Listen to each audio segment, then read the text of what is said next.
Hi, Clutter Fairy fans. This is the Clutter Fairy Weekly for June 25th, 2024.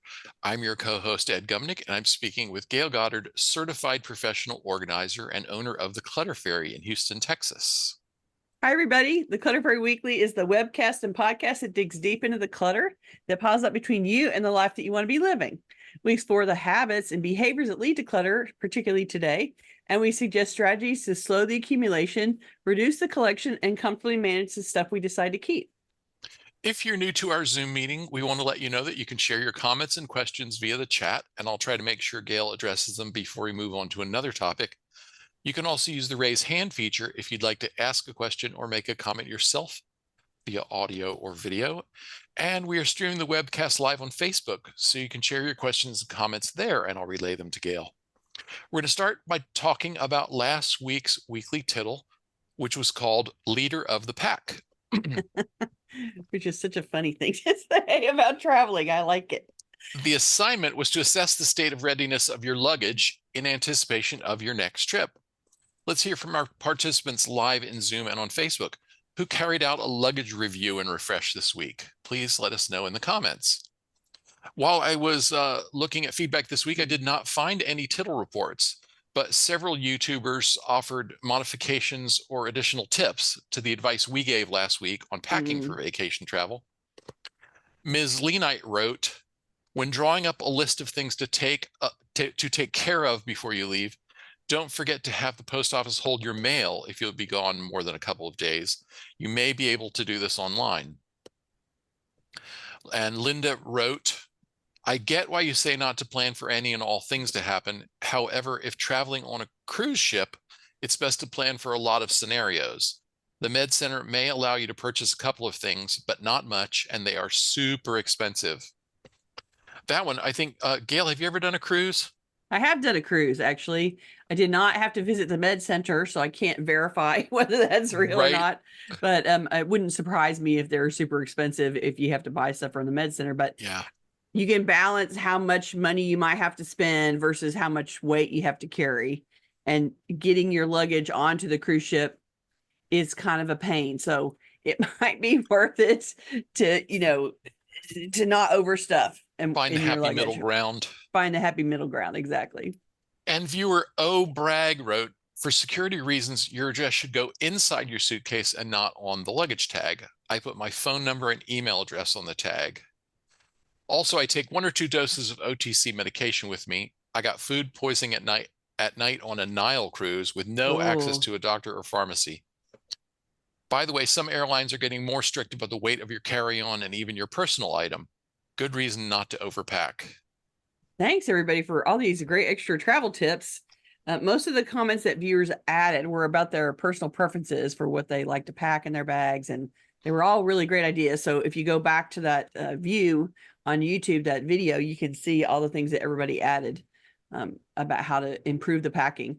The only comment I'll add is to balance the weight and the size of the luggage against what you think are the most important things to bring along the trip. There's no need to make your bag heavier than it needs to be, since you're the one that has to lug it around. You're the one that has to drag it out of the Uber and drag it through the airport and, get it into the checked baggage. And if you're carrying it on, then you have to drag the carry-on all the way across the airport. So trying to make that manageable against, preparing yourself for a few medical issues. I did say that in the commentary that, bring some headache medicine and some stomach medicine in case those are the basic complaints that are going to happen. You get a headache, your stomach feels sick. And so bring some small amounts, some small dosage of OTC, over-the-counter medication with you. And otherwise, don't bring your entire pharmacy with you. Right. Well, and also if you're traveling internationally, be sure to check. You can check with the CDC, and you can also check with the embassy, your local embassy or consul of the place you're traveling to make sure you're not taking anything that is prohibited or controlled in the country you're going to. You do have to be a little careful about that.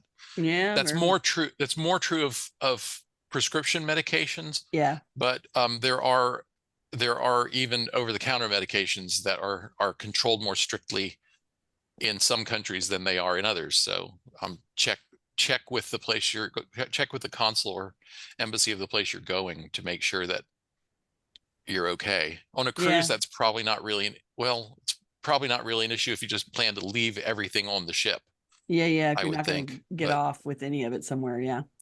okay, let's Yeah, I mean, see. that's always just that process of, yes, you can prepare against all eventualities, but um, the likelihood is that you're going to be fine. And so give yourself a few options. And then if you have to spend a bunch of money because something really went wrong and you really have to buy specific medicines for whatever happened, then it's just, you're taking that risk, and it's part of the cost of the trip at some point. Right. Okay, Connie reports, I started to pack and was successful. Am at our Oh, holiday and we aren't missing anything. And awesome. she says until now, and I think she means, so far, Right. she hasn't discovered anything she's missing. That's Yay. great. I hope you're having, Yay. I hope I did see the different background and I wondered where you were. So that's cool. You're on holiday. I also, oh, at this, since we're doing comments, I also want to shout out to Deborah and wish her a happy 60th birthday. Deborah is watching on Facebook. Oh, hi, Deborah. Happy 60th. And I probably opened Pandora's box by wishing someone a happy birthday, because now everyone is going to get happy birthday wishes from us if they tell us it's their birthday. Eclair says, I am 100% armed and ready to travel. All luggage and 311 bags, documents ready to go. When are we leaving? Right? I When do we think hit that the road? the 311 bags makes me think Eclair might have her tongue in cheek. I'm guessing you're right, sir. Julie says, I Oh, assessed my pack list for car rides after people told their stories about having to abandon their car. Well, I shared a scary story and we heard some even worse ones. right. It's true. Eclair says, another travel tip, if you are traveling on multiple airlines, always check to make sure your luggage meets the smallest guidelines. Otherwise, you might end up gate checking. Right. That is true. I've had that happen flying to Chattanooga, as a matter of fact, because you fly on, from Houston to it. When I was in Houston, you fly from Houston to Atlanta or Raleigh. Charlotte or somewhere, Mm, mm. uh, on a 737 where you have plenty of luggage space, and then they put you on a little puddle jumper to go the rest of the way, which Not so much has room on that plane.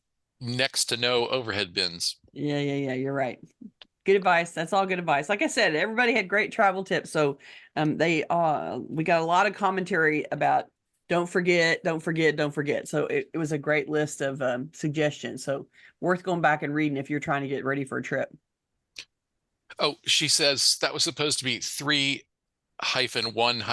bag, not 311 bags. Okay. Oh. All right. She was not just messing with us. Okay. 311 are the liquids bags, 3 ounces, etc. Oh, right, right, right. I do not fly much. I haven't flown in quite a long time, so I uh, cannot say the same. Let me just I say am that. not the experienced traveler. I mean, I've done some traveling in my day, but not a lot recently. So, Yeah, yeah, all right, yeah. we better get on to our main topic, because we have so much to cover that I'm gonna go ahead and say spoiler alert. We're gonna carry some of this topic to next week because we have so much to talk about. Our topic, living the lives we dream of, starts with making the most of every day. But cluttered spaces and unproductive habits can waste valuable time, sap our strength and stamina, and keep us from making each day count toward our long-term goals. Today, we're going to explore ways to streamline our homes and habits to support healthy and productive daily routines. We're going to start by talking about our survey results. The first question we asked our audience was, do you consider yourself a morning person, a night owl, or somewhere in between? And morning people just edged out night owls among our audience, with 31% identifying as morning people and 27% calling themselves night owls. But the neither option also scored 30%, and another 20% said other. So here are a few of the comments from folks who didn't feel like either of the stereotypical categories applied to them. Peggy wrote both, haha, which means I take naps daily. Yeah, I resonate very strongly with Peggy's comment, because although I'm naturally kind of a morning person, no, I'm really naturally very much a morning person. Let's be Yeah, honest. let's be real. Yeah. You wake up at hours I consider indecent. Right. But I also still have that adolescent tendency to stay up way past a reasonable bedtime. So I frequently rely on late afternoon naps to repair the damage that I do from burning the candle at both ends. Right? I'm sure lots of us can relate. Totally. Sometimes you just got to fix it with a nap, man. Yeah, I will just come right out and say, I'll tell Jaime, yeah, I have to go. I'm going to go recharge now. I mean, it really does feel to me like, yeah, my battery is just about down. I have burned it out all the way to the end, right? Yeah. An anonymous responder shared, I can have morning energy if I sleep well, but sleeping is often challenging. Then I may stay up late, but won't necessarily be productive.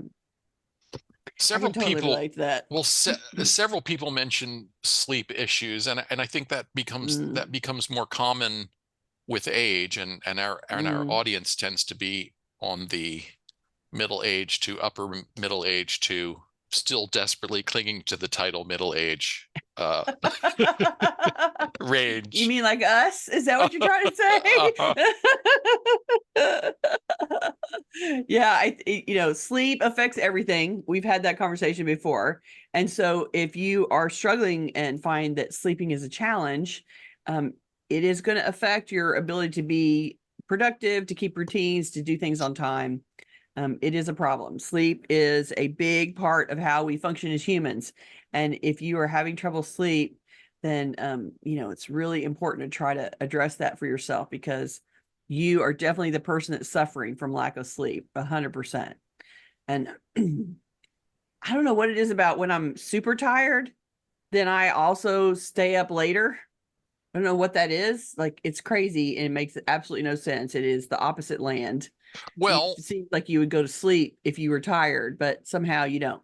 because fatigue contributes to difficulty in emotional self-regulation. So Yes, yes. you're exhausted and you're like, hampers your judgment to be able to say, yeah, maybe I don't need to watch another episode. Maybe I could just go to Maybe I bed just now. stop You now, know, right? I The think, episodes will be here tomorrow. Yeah, I totally agree. And it does. The older that you get, the more important sleep becomes in terms of repairing and renewing and refreshing yourself and building up your energy. right. So Because the battery just doesn't hold as much as it used to. yeah, And exactly. it's gonna run out earlier in the day. Yeah. Yeah, exactly. So it's important to address if you're having sleep issues for sure. And another anonymous audience member wrote, I used to be a morning person, but after I retired, I'm not anymore. I definitely, think that I will be that person. On the weekends, I start everything late. I'm just not a morning person at all. So I know that some of you end up being a morning person because of your job or your kids' routines or whatever whatever is forcing you to get up Well, or when you because would that's normally when, when the world is, when functioning. most of the world around you is busy and active. Yeah. Right, exactly. Like the dentist office that calls to remind me about appointments at 8 o'clock in the morning when they Oh, first get there. uh, It's like, yeah, I don't you're really like, need you to and call you me at eight say, o'clock in the morning. right. And you say, there's a reason I made my appointment at 3 in the afternoon. So you wouldn't bother me until then, right? And that actually, that experience, I'm laughing, but that experience is a decade old, and like for two different appointments that clearly the girls came in and the first thing they did in the morning was make all their reminder phone calls, and so I got reminder phone calls at 8 o'clock in the morning twice, and it was like that was enough to teach me how to use do not disturb so that Right. it could Right. not ring through. For a long time I was worried about missing calls, and I'm like, yeah, but I'm not worried that much. I don't need to hear a phone call from the dentist at 8 o'clock in the morning. So that was one of the routines. I put my phone on do not disturb when I went to bed, so I would not get woken up by stupid people from the dentist. Like, I'm coming to your appointment already, stop bothering me. So some of us get shoehorned into being morning people by the jobs that we accept or society's expectations of how we should behave. And it's only when we're on vacation or in retirement that we can live life according to our own natural rhythms. The main point of asking this question was to encourage our audience to think about what feels right to you in terms of how you plan and schedule and live out your day. When do you typically feel physically strong and energetic? When do you feel most awake and aware and mentally sharp? If you have chronic pain or an illness, when are your symptoms the most manageable? We encourage you to think about these factors and to be gentle with yourself about it. If your productivity sweet spot is 2 p.m., don't beat yourself up for not bursting out of the bed in the morning, ready to tackle the world. Just work with your natural sweet spots to get the best of your productivity. I myself find it easiest to focus in the afternoon and also late at night. So especially on the weekends, I start my projects in the afternoon after lazing about with coffee all morning. And I keep working until late dinner time. So I also find that I can focus best on the computer late at night. So usually that kind of admin work that I have to do on the computer, I started at 10 o'clock at night. So I'm working from 10 to midnight or 1. That's a time when I'm good at focusing on the computer. And my afternoon work slot, I start at noon or 1 or 2, and I work until 6 or 7. And so I can get those chores done the best and with the best focus in that afternoon after I've lazed about with my coffee in the morning. And so that goes with my natural rhythm, and I've adapted those routines to go with it. So I was loading the car this weekend. I loaded the car with donations for the Texas Art Asylum. And I collect them in my garage for a period of time until I have what looks to me like a carload. And then I pull it all in the car. I have to take all of my own work bags out of the car, and I put all the donations in the car and then go over and visit them and offload the car. And so that takes a dedicated amount of time, depending on how big the collection is, to load the car and get it over there and unload it. And so I end up spending 3 or 4 hours on that task. And that was what I did this weekend. But I started loading the car in, the middle of the afternoon. And then the trick is for the places that I have to go to not close before I need to get there. So I always have to work backwards from, okay, they're closing their doors at 6. They're closing their donation drop off at 5. That means I need to leave the house by 4:30 to get it done. And so I managed to make it and offload my collection to them. And that was how I spent my afternoon on Saturday. So you can adapt those routines to when you're functioning at your best. And it's just important to think about those rhythms when you're trying to plan those. Okay, next we asked our audience, what are the trouble spots in your daily routine or your family's routines? In other words, where do you find your habits and routines breaking down on a regular basis? We're going to talk about a few of your responses. We prepared so much content for today that we're going to talk more about this next week, because the survey responses to the question, what are your trouble spots? And also the question that's going to follow this one about what contributes to or detracts from your ability to have productive and useful routines. There were so many good answers. We want to talk about them in greater depth, but we'll talk about just a few today and come back to this some more next week. So what are your trouble spots? Janice shared, I get a great start, but my handicapped spouse needs something unexpected, or my elderly and sick dog needs to be hand-fed and cleaned up after. I budget extra time, but somehow it exhausts me and I put myself on the back burner. What you're describing is a level of unpredictability with your spouse and your sweet old elderly dog that requires you to use some energy that you weren't really planning for.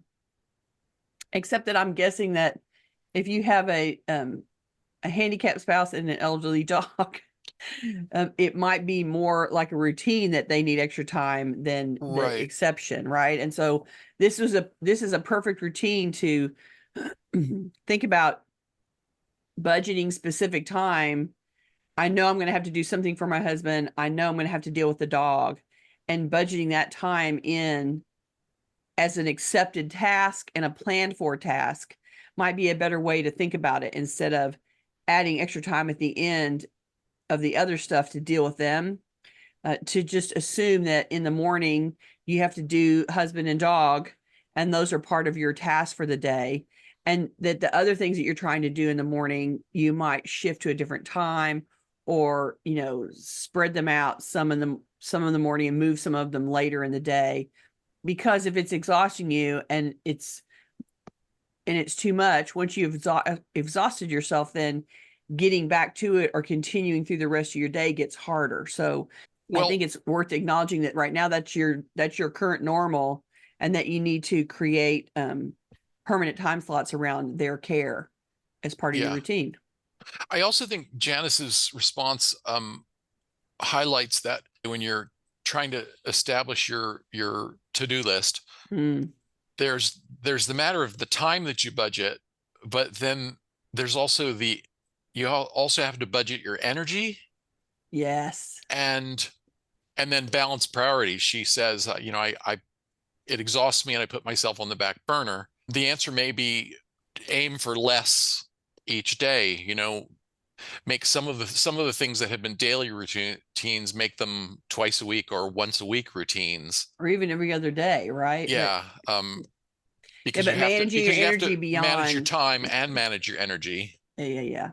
Because you don't want to burn yourself out early and then not be able to do other things you need to do.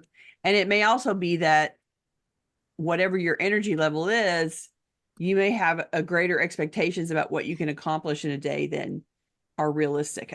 I do find that with clients a lot, actually, that I come over for my 3-hour appointment and they're like, okay, we're going to get these 3 rooms done today, right? I'm like, no, we're not. Probably not. No, that's not a good goal. Those are not, I'm looking at these rooms and I can tell you right now that ain't happening.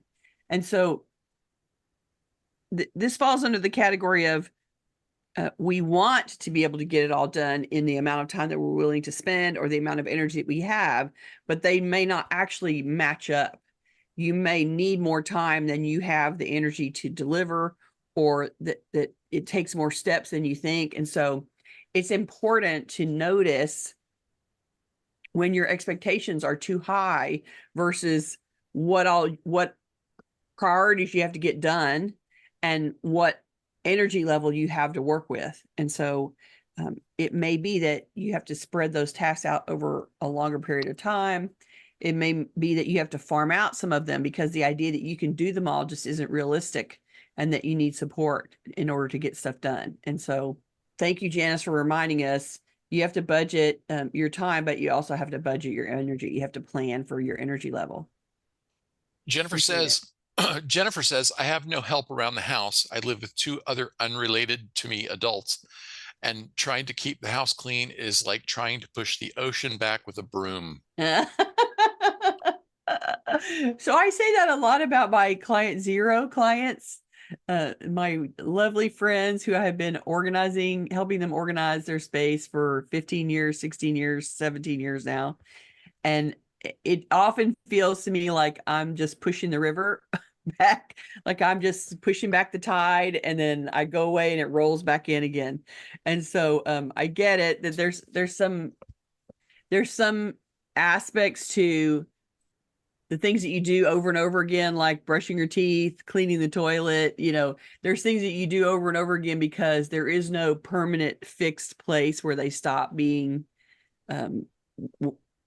needing attention. They are a constant repetitive, like cleaning the kitchen. You have to clean the dishes every day. You clean one set of dishes and you make a next meal immediately practically, and there's another set of dishes to clean. So it is, there is some repetitive maintenance that's involved in some of the things that you do in your daily routine. And the 2 other unrelated to her adults may need to participate a little bit more. And it may be a matter for Jennifer, if you need to negotiate, like you may be trying to clean to a level that they're not interested in achieving. And so it may be a balancing act between how you would prefer to live and how much they're willing to participate. And you guys come to some sort of compromise around it. It may not be as lovely as you want, but if you can get them to participate, that I'm sure that would be helpful. And if you're going to be with a roommate, roommates need to negotiate who's going to do the chores, right? So it's not outside of your, it's not out of balance for you to ask them to have a conversation about it and talk to them about what you're doing and how much they are not helping, and give some feedback to them about, it would really help me if you did A instead of B, so that when I'm trying to clean the house, this isn't a problem. I'd like to divvy up the chores. I hate vacuuming. Will one of you guys vacuum? Like, you can sort of have a conversation, not while you're cleaning and not while you're irritated. Let me just say Right. that. You need to have what in essence is a family meeting with the residents of the house to talk about the concept of cleaning, not while you're cleaning it, because you will be mad already while you're cleaning it. So negotiating that divvy up of responsibilities would probably be helpful. Okay, Millie says, I set good intentions, but some days I don't feel like doing the jobs I set. So I spend my time surfing the internet instead. Afterwards, I feel awful about it because I wasted my time. Oh, Millie, talking to us about procrastinating. None of us have ever had that problem ever. We don't know what you're talking about, Millie. That I can't even imagine. Not is what I'm saying. That is not true. So all of us, the thing about household routine and maintenance, the thing about managing our daily lives is we have to do things that we don't like to do. They're not entertaining. We don't feel like washing the dishes. We don't feel like taking out the trash. We don't feel like it. I totally get it. Like, who says that's fun? Nobody. So, Well, and even those of us who are, even when we're talking about working from home, uh, and even with the external pressure of, if I don't do this, they won't pay me, or if I don't do this, the client is going to be unhappy. There are still some tasks where it is just very hard to get started. right. Like If the I don't do resistance. this, I'm going to miss the deadline, all of that stuff, right? And I'm like, well, then I better just go spend 10 minutes on Twitter. Because And then another 4 hours goes by, right? yes, I yeah. totally get it. We have created our own procrastination machines by adopting the use of smartphones. And so we're all in that same space. And I think one of the ways that you can adapt to that is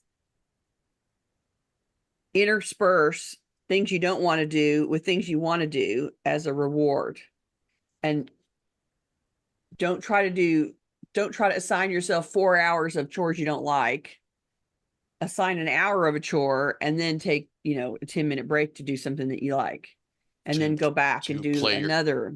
to play Candy Crush Saga, or Right, else exactly. doom scroll Right. Twitter, or I mean, because the truth is, it's you and it's your house and it's your life and you're functioning. And so it doesn't have to go exactly the way that somebody else does it. You can make it happen the way that you want it to do. And so I need to get these things done and I'm going to do this one. And if I stay at it an hour, then I'm going to go sit down for half an hour and then come back and do something else and do the next chore on the list. Sometimes we just have to talk ourselves out of doing nothing into doing something, even if it's not the whole list, right? None of us hardly ever get our whole list done. And so picking the top 3 things you want to do one of them and take a break, do another one, take a break, do a third one, take a break. If you can, if you do all 3 of them, then you should also, do a little happy dance right, and exactly, right. do something really nice for yourself. Yep, exactly. M Because says, adults can be oh, rewarded too. That's what I'm saying. um, Pat says, I try to set a time limit when on my tablet. Doesn't always work.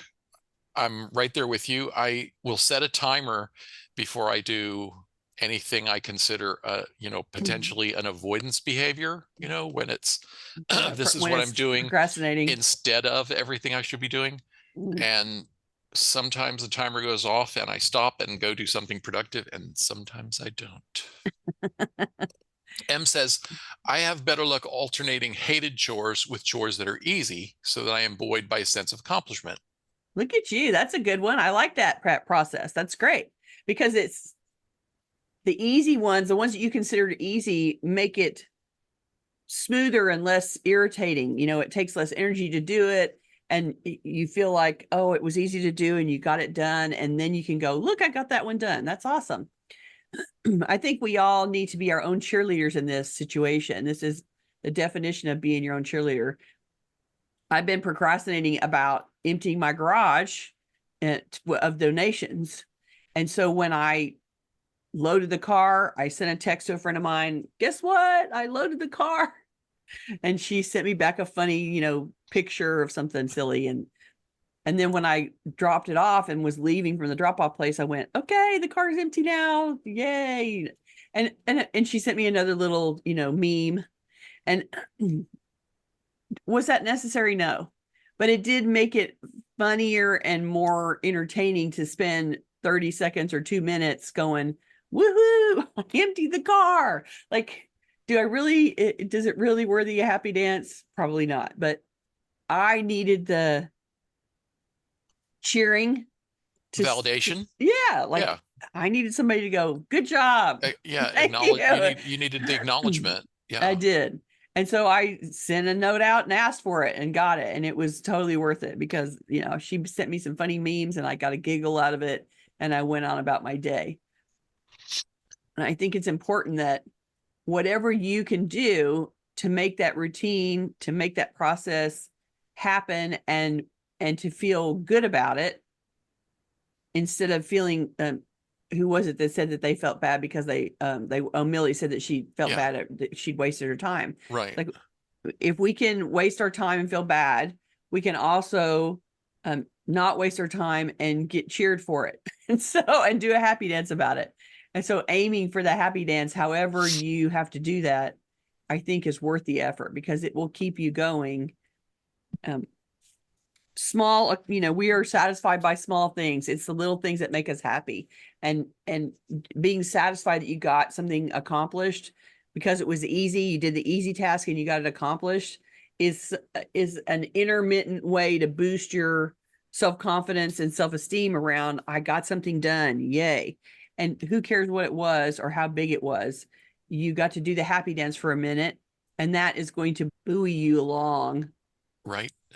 I'm saying that correctly, to the next one that maybe is harder and takes more work.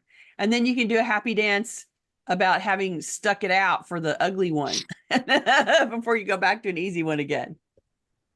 Okay, AG says going to bed too late and relatedly not having enough time in the morning.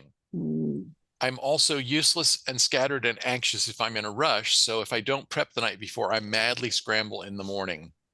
This is really great self-awareness, AG. I have to tell you, this is really great.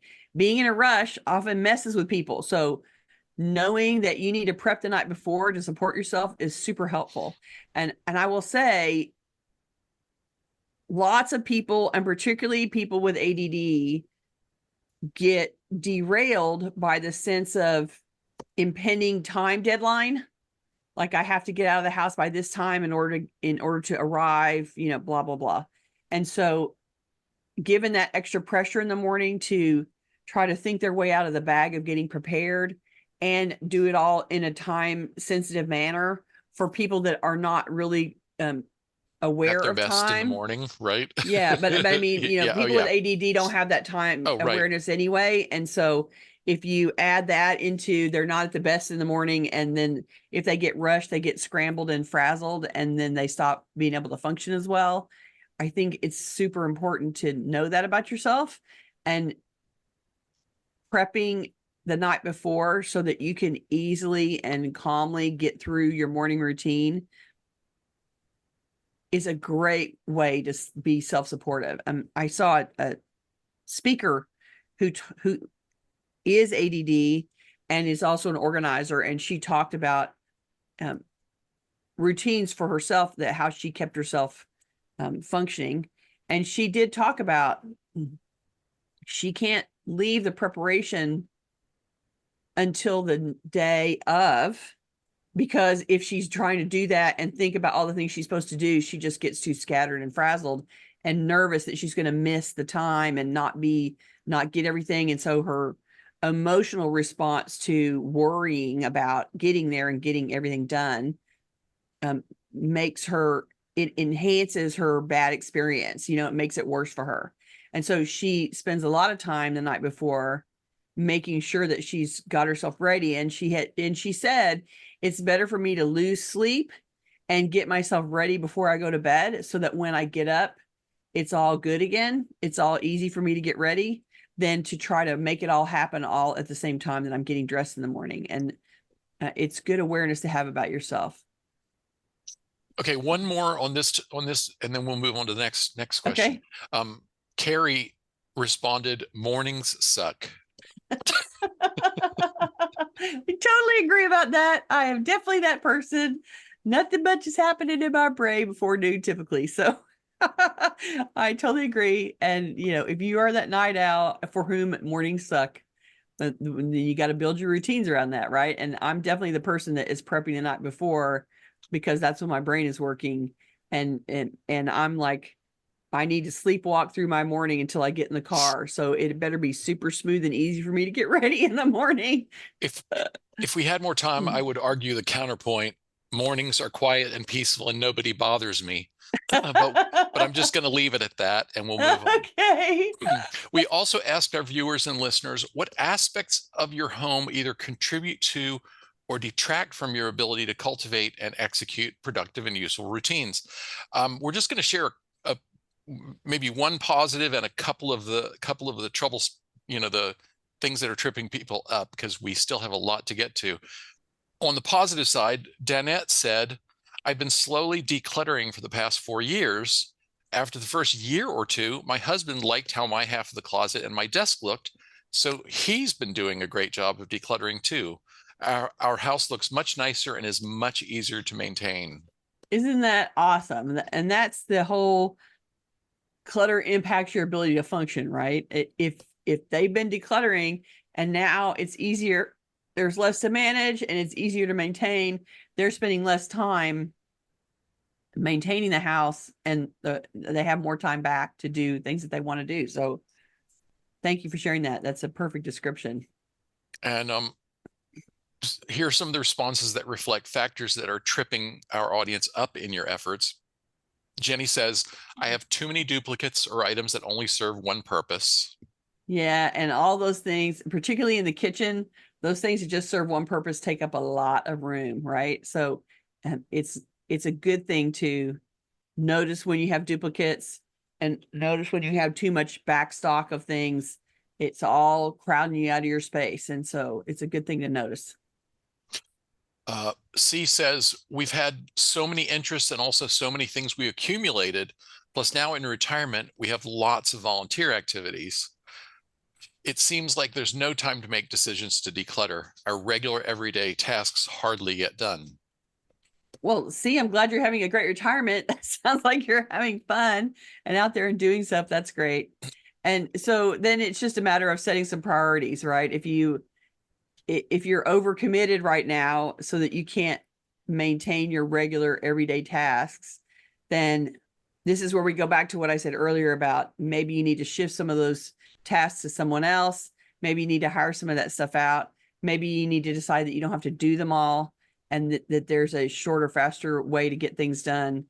And decluttering takes work and takes time. And so allocating some of your time to going through things and letting things go will help you get to that place that we described earlier, where the decluttering has been done and now it's easier to maintain.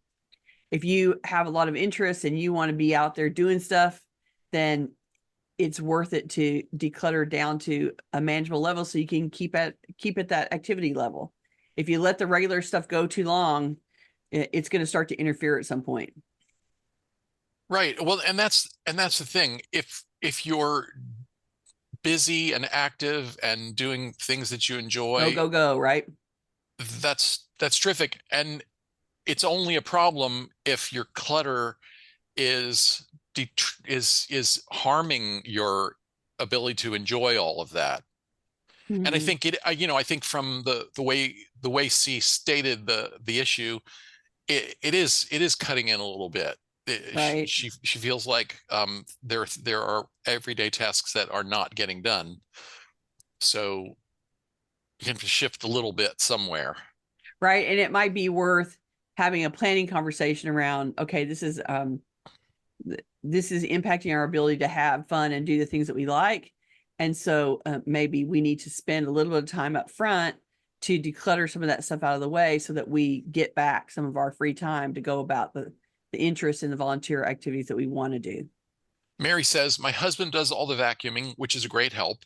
I have a bad back and he loves his cordless Dyson. Woohoo. The problem is the little clutter that comes in every day. The worst is the mail. I get at least 25 charity requests per week. I feel I must pull out anything that has my name and address on it and shred. Hmm. Charities have ignored my request to stop. It seems impossible to get this done. I get that complaint a lot, actually.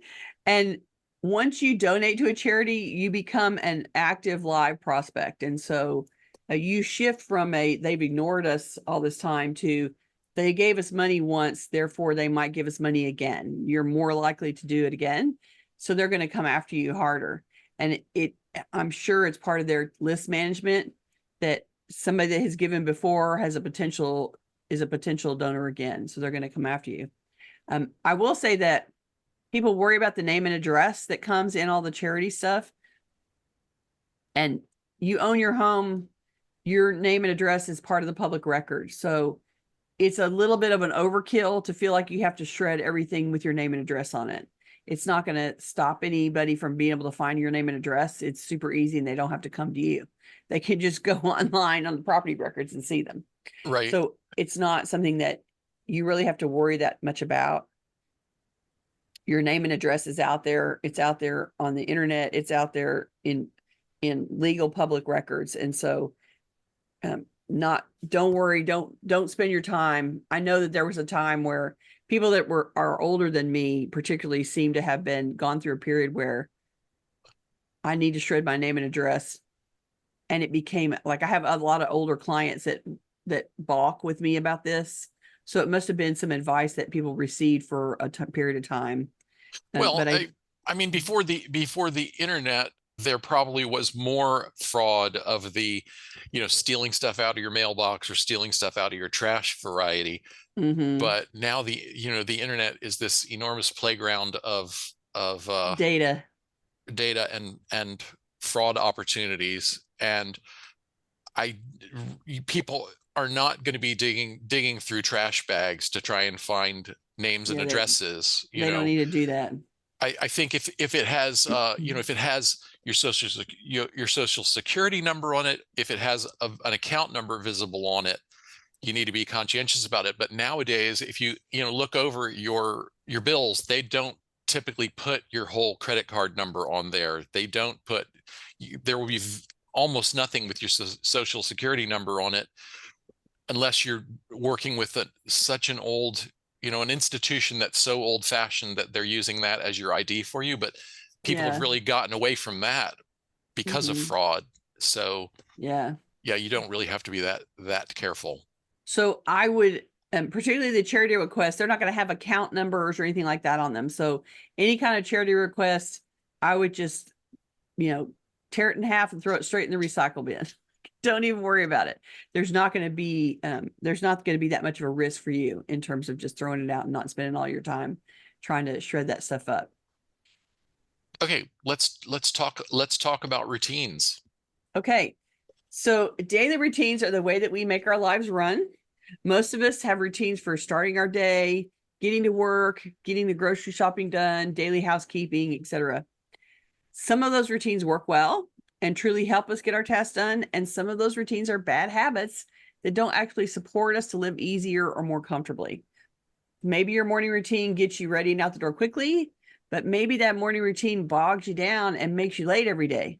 Not all of the routines we use are well thought out and actually helping us get through our to-do lists. Some are just what we've always done out of habit, but not much thought. So let's ask ourselves which routines are helping and which are making our lives harder instead.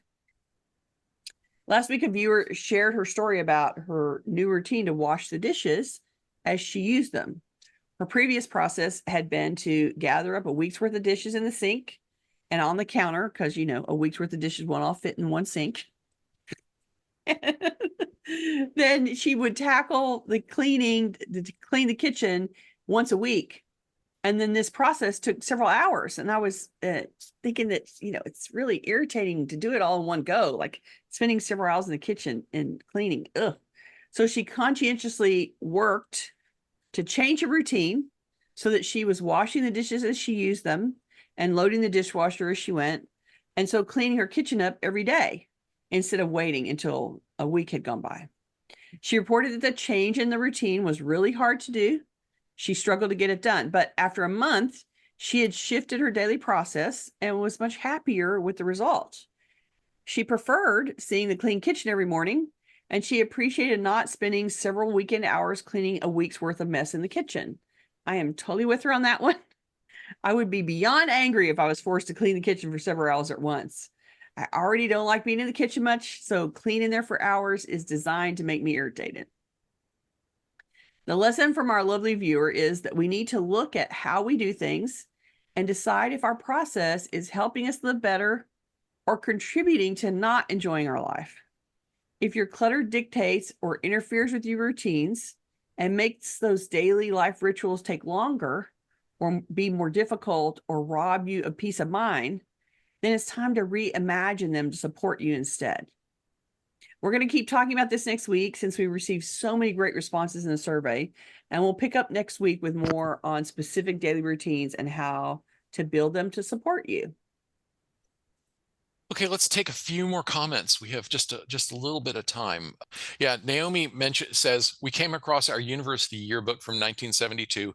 Every student's picture, home address, and phone book. I think she means phone number was Phone listed. number, yeah. Wow. There you go. That's silly part of the public record.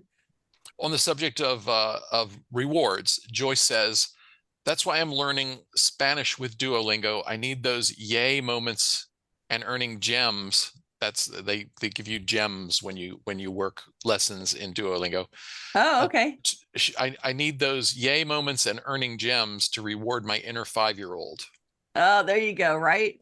It's easy. Everybody likes to be praised. And so sometimes we just have to do it for ourselves. And having that Duolingo version of getting a gem is just like, I got my memes on the text message and it made me giggle, and it was enough. It was enough for me to feel like I'd done something good. Totally get it. Linda says, I subscribe to the treat theory. Have a treat to make up for doing the thing I don't really want to do. Now, that treat could be washing dishes, something I'd rather do than, say, clean the toilet. There you go. And you know what? It all has to get done. So it doesn't matter what order you do it in. And if you use what you consider to be a fun chore against a not fun chore, one is your payment for doing the other. Awesome. It doesn't matter how you do it. It's just whatever motivates you to do the things that you want to get done so that you are feeling more productive and capable and functioning in your life. Connie says, I use gamification tricks to get me going. And examples she gave are beat the clock. So, that's set a timer. One. Beat the song on the radio. Oh, that's a good one. Yeah. How, take that, which in essence is here's 3 minutes or 4 minutes, and see what you can do. And then, go ahead. One of my favorite ones is, can I unload the dishwasher before the, before coffee the microwave is complete, or before the microwave is done or whatever. Yeah, exactly. Like I do that. And then how many minutes will it, another example Connie gives us, how many minutes will it take versus how long was it really? So that's a game, that's a game. When you're sitting down to do the chore, right, jot down the number the amount of time you think it's going to take, and then see how long it actually takes. And then, go for it and see if you can reach it. Yeah. Cool. I guess. Okay. Yeah. See if you can beat your own estimate. Your own estimate time. Exactly. All right. Emily Sue says, if I'm decluttering, it helps to see it that I'm solving this problem of clutter that I will never have to deal with ever again. Mm-hmm. A good reason to keep track of how many donation bags you've taken out, or a photo of what you've donated, because you're creating negative space when you declutter and get things out of the way. And so it's hard to look at the negative space that's empty and remember how much was in there and how much work you did to get it to the empty space or to get it to its reduced capacity. So worth it to take a picture so you can go back and look and go, see, I did all of that, and all of that's out of here now. Whenever you're feeling unaccomplished, you can look at that. Ginger says, I'm a mail, MAIL stripper. I strip the mail every day. Most of it goes in the trash. The keepers go in my active file to deal with on Wednesdays. Excellent. That's always a good thing. I like the term mail stripper. That's good.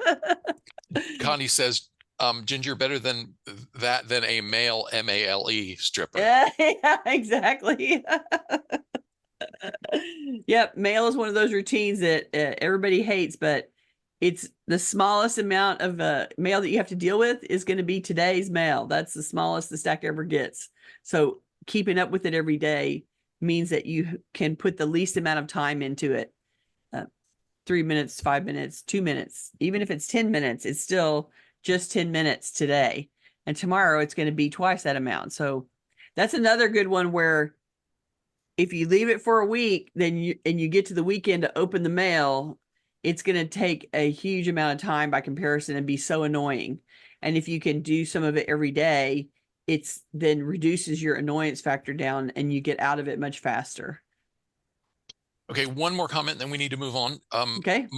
Marsh says, as of this morning, I shredded withheld of 117 pounds of paper gone. Ooh, that's a lot of paper, sister. Good job.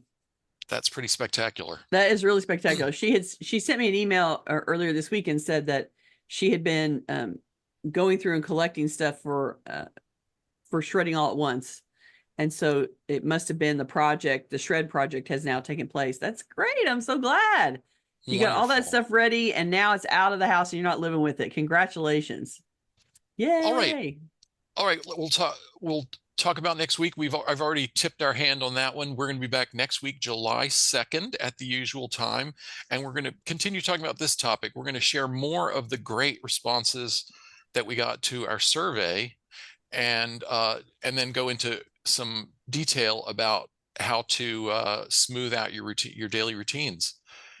So join us next week for that. And Gayle, why don't you give us the tittle? Okay, this week's tittle is turn over a new leaf or take a fresh look at an old one. Since we've talked a lot about habits today, our assignment is identify a new habit that you'd like to cultivate or to examine an old habit that you'd like to modify or eliminate.